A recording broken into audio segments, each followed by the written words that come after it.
Hello guys, ZeroGrindalot here. This is a guide for my ethical Warlock build. I consider it an ethical build because, in case you don't know, there is a weird interaction between Bone Curse and Profane Veil, which easily allows us to build tens of thousands, if not hundreds of thousands of ward with ease, and essentially play the game as an idle game, and keep grinding higher corruption monoliths over and over and over with no effort. I do not like that, because it's definitely going to be removed either later this patch or during the next patch cycle, so I really don't find the point in not playing the game for months, just abusing a bugged interaction. This is still a low-life build that tries to create a lot of ward by stacking intelligence and ward skill points, which means that it really starts to shine only once you get your hands on items like the Exsanguinos, Last Steps of the Living and the Twisted Heart. This is not the first character that I built this league. I already have a level 100 rogue, with whom I've farmed the Dragon's timeline extensively, and I had plenty of Twisted Hearts, although none of them had good rolls and legendary potential. And I also had plenty of these, and I had a couple of these, so, when I got to the point that I was able to make the transition from regular hit point build and a low life ward build, for me it was easy. It was just a matter of switching around a couple of pieces. If you're solo self-found, it may take a bit of grinding. If you are in the merchant guild, then it should be much easier for you. And a thing that you really want to do when it comes to gear is try to stack as much intelligence as possible on each of your pieces. For example, this ring was so good for my build that I used a Rune of Creation on it. I doubled it. Because tier 7 intelligence max roll is absolutely phenomenal for this build, and it also happened to drop together with a necrotic resistance tier 7. They're all not amazing, but I was happy with this piece. This was well worth your Rune of Creation. But even with things that are not as good as this, it's going to be fine. And the belt is there to complete the critical strike avoidance. I'm currently above 100. These are pretty bad. Pretty bad. And an amulet with just, some resistances and extra damage. Here the Bone Claymore is great for the Warlock. It's your best in slot. My piece has not been infused with the legendary potential yet because it's an absolutely abysmal roll. Intelligence, the max roll is 13. I'm not going to infuse it with something good for a 7 roll. Exsanguinous best in slot chest. Ideally for this build you want to find Chthonic Fissure and intelligence and legendary potential too, like this one, and slam them on top of it. Fingers crossed, I will pray for you. Later on, this build can very easily make a transition to the self-immolation build, self-ignite build, the one where you apply bleed/ignite on yourself and you generate a lot of spell damage. In order to do so, you need to change the gloves and change the belt into 2 uniques and, adjust the remaining pieces of your gear and idols to cap resistances and make sure that you're doing fine. Let's talk about passives. This is what I'm currently using for the Acolyte tree.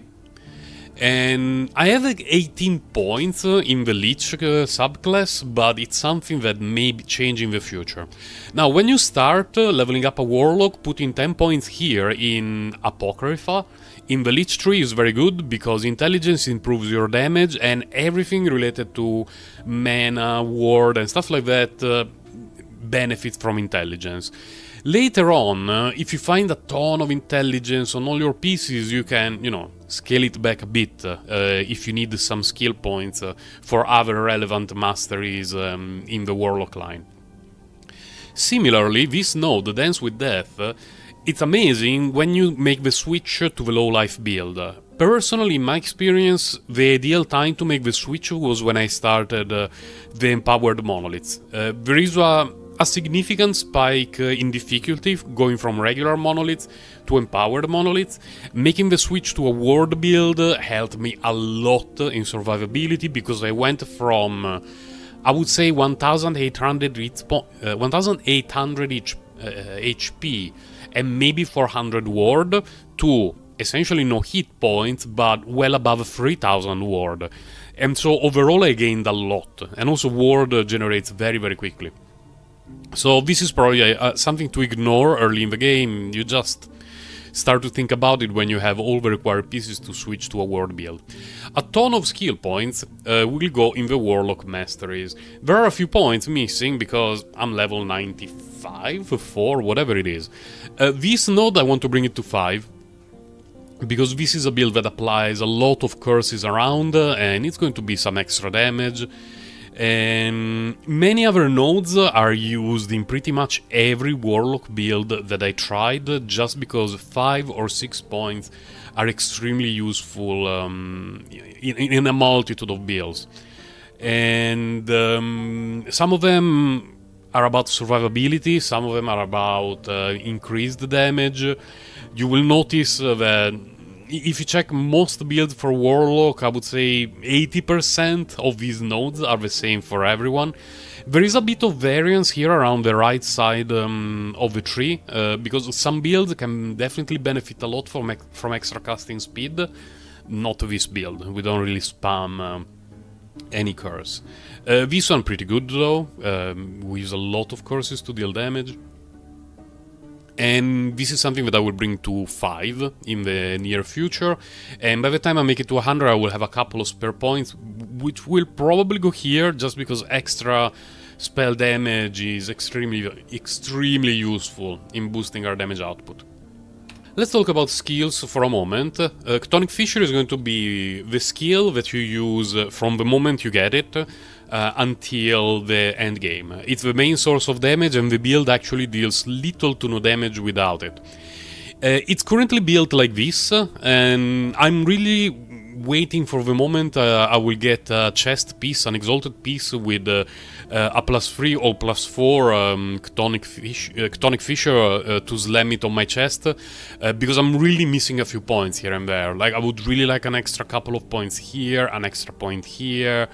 This is a fairly good balance. If you want to rely more on damage, you can remove 1, 2, 3 nodes. And, you know, you put one here to reduce mana, you put a couple here for spirit frequency, or if you're fine with your mana sustain, you can put one extra point here in spirit release chance. You know, there are a few options. It's very easy to make it to 22 Chthonic Fissure, so you can base your build around it, but making it to 25 or 26 can be a little bit harder. I personally like a lot Fissure as a traversal skill, that's why I decided to give up a tiny bit of damage, but use this as a traversal skill with a relatively short cooldown. I mean, 3.5 is not really short, but it's not even awful, and no matter where you're going, the Chthonic Fissure duration is going to cover the cooldown more than enough. Here we have Bone Curse. As you can see, I do not use the Bone Prison shenanigans. I have just a very standard build where Bone Curse is there to apply its debuffs, more curses, deal the necrotic damage, so it's a little bit better. And 3 points here for the kill threshold.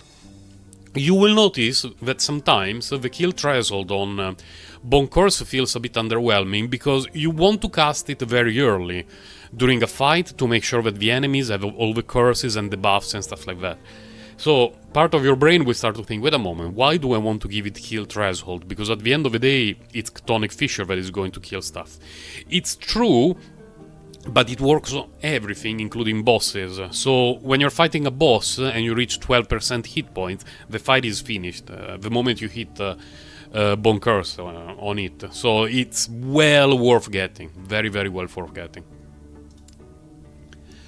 Profane Veil, I use it, and you will see later while I play, exclusively as a panic button / reset button.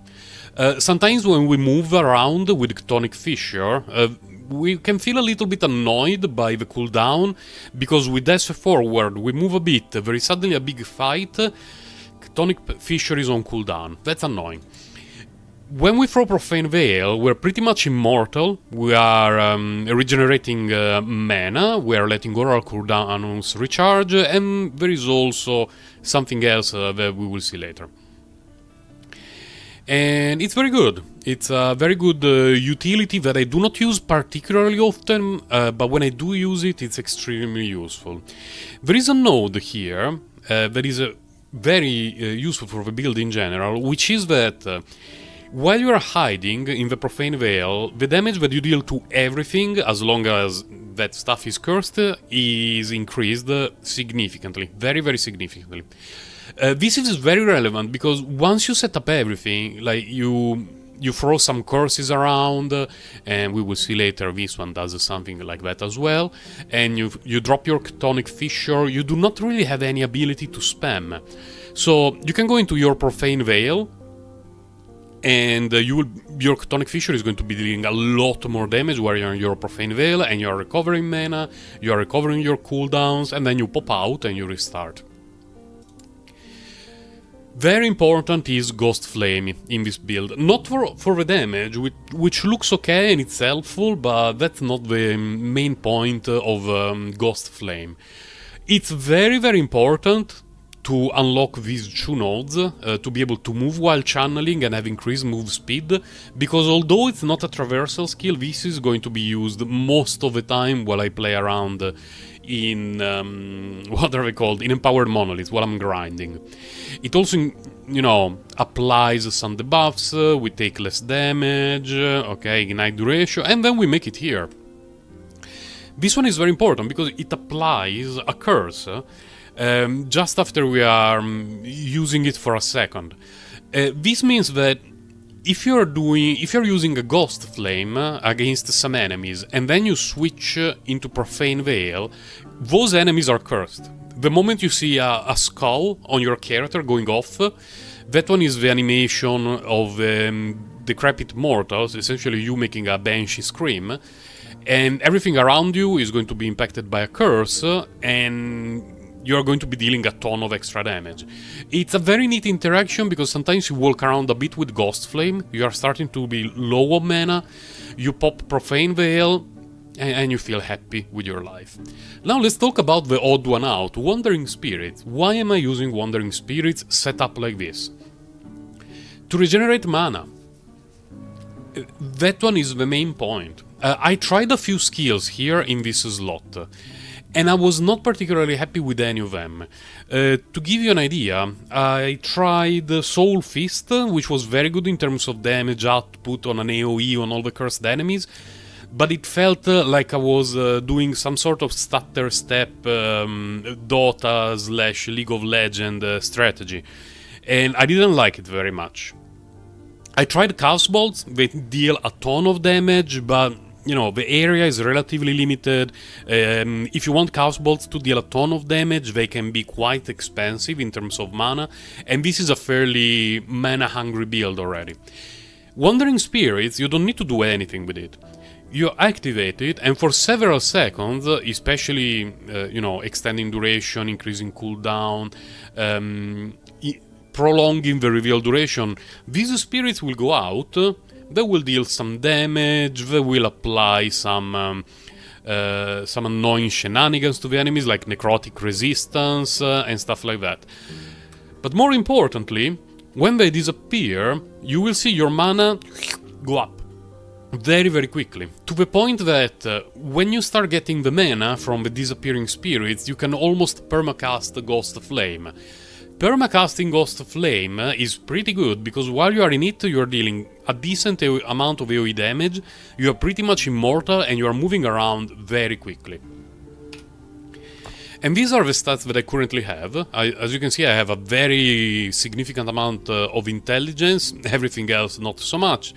Resistances for the most part okay. I'm always very worried about lightning damage dealing enemies, and I really want to be able to replace the boots to find some lightning resistance, just a tiny bit. But it will take some time. It will take a little bit of time, so without further ado, let's go to do a couple of monoliths.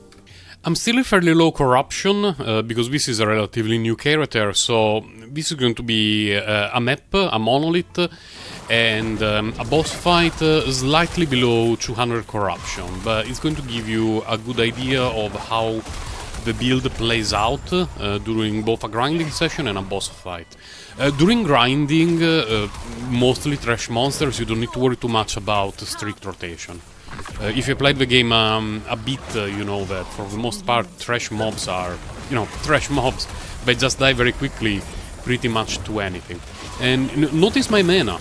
And I'm always using my abilities on cooldown, apart from sometimes I'm a little bit conservative in the use of Bone Curse. I don't use it against every single pack of enemies because, it's trash enemies. But in general, mana is never really an issue in this build. And you see, I'm going down, but now I casted the spirits. They are hovering around, doing spirit things. And as they start disappearing, my mana will get huge bumps upwards. Those are the spirits doing their job. As they disappeared, they fill me with mana.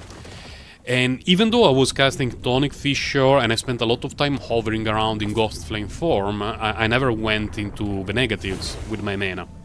Against a boss, when you have an opening, you want to be a little bit more careful in what you do, because as I was mentioning earlier during the explanation of the skills that I'm using, you would like to apply a curse with Ghost Flame first, and then enter Profane Veil to deal extra damage from the Tonic Fissure that is already on the ground. That would be ideal. We dump this, Ghost Flame, Profane Veil. Do this. I'd be particularly concerned. It doesn't make me feel particularly concerned, to be quite frankly with you. My ward is barely moving. That is the joy of a ward build with a lot of ward generation. Can I just stay in the center and tank everything? The answer apparently is yes. Now, of course, again, we are below 200 corruption. This is still an early stage of the end game, so things are going to be much harder later once we get past 200, 300 and so on and so forth. But by the time that happens, we will be having better gear, so everything is pretty well balanced from that point of view.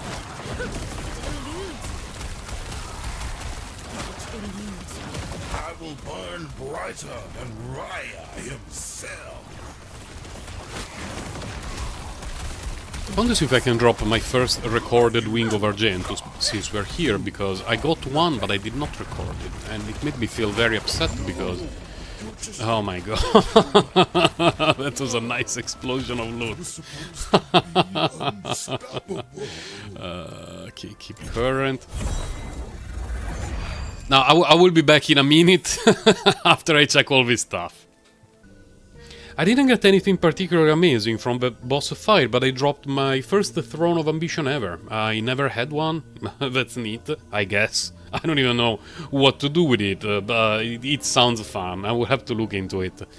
And this is going to be all for this mini guide slash showcase. This is a character that has been having a very easy time in sub 200 corruption monolith. I'm sure that I will be able to bring it way past this. I stopped my rogue when I was around 350 corruption because I wanted to try something different. Comparing this character to roughly 200 corruption with the rogue, this character feels much more solid. With the rogue, you always have to worry about being on a cooldown with your dash, or not dodging a hit that you really had to dodge and all this sort of stuff. While this character doesn't really care that much. You can tank almost everything, and you have good mobility thanks to Ghost Flame. So the few times that you're really in danger, you have some escape mechanism, a panic button. Wandering Spirits helps with the mana sustain, and it does everything passively. You don't need to do anything apart from pressing a button every 14 seconds. This is a basically instant cast debuff, and this is the bread and butter damage dealing ability that, you throw it down and it does everything by itself for quite some time. Very, very solid build. I'm happy with how it's performing, and I hope that my future, hopefully near future, exalted pieces will allow me to do some nice legendary replacements here. But we shall see.